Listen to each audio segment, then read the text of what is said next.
Gusto na raw matapos ng mga kongresista ang ginagawang investigasyon ng House Committee on Good Government and Public Accountability ukol sa umano'y maanumalyang paggastos ng Office of the Vice President sa budget nito.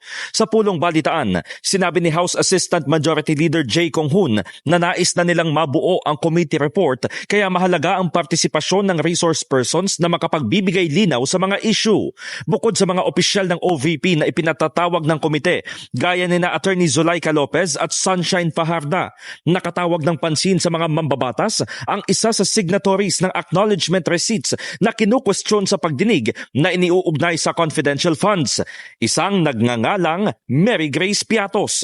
Kaduda-duda raw ang pangalang ito, kaya naman minabuti na ng mga kongresista na mag-alok ng pabuya sa sino mang makapagtuturo kung nasaan siya. So nag-usap-usap kami, voluntaryo, na magbibigay kami ng pabuya, no?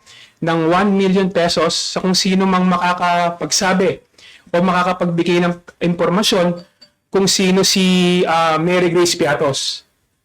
So kami sa komite ng Blue Ribbon at saka sa Quad Committee, iginiit ni Cong-hun na mahalagang malaman kung sino-sino ang tumanggap ng pera galing sa confidential funds. Itong mga acknowledgement receipt na ito, galing po ito ng Commission on Audit, no? At sinabi nga ng Commission on Audit na ito yung mga ipinasa na acknowledgement receipt ng Office of the Vice President. So paano mo sasabihin, no, na ito ay mga peke?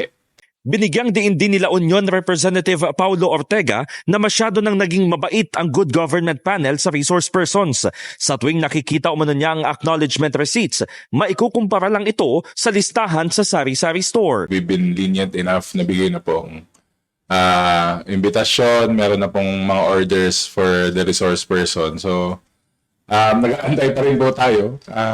We've shown that the House has been fair and the committee has been doing its job with lahat ng po ng klaseng diligence binibigay naman po namin sa karespeto. Dagdag pa ni Ortega, pare-pareho ang sulat ng acknowledgement receipts kaya dapat itong bantayan. Ang kontrobersyang binubusisi ng mga mambabatas ay ang 158 acknowledgement receipts na naka-attach sa liquidation reports ng OVP sa Commission on Audit na tila minadali raw upang ma-justify ang paggastos sa 125 million pesos na confidential funds sa loob lamang ng 11 araw. In the heart of changing lives, ako si Brigada Haji Caaminio ng 105.1 Brigada News FM Manila, the Music and News Authority.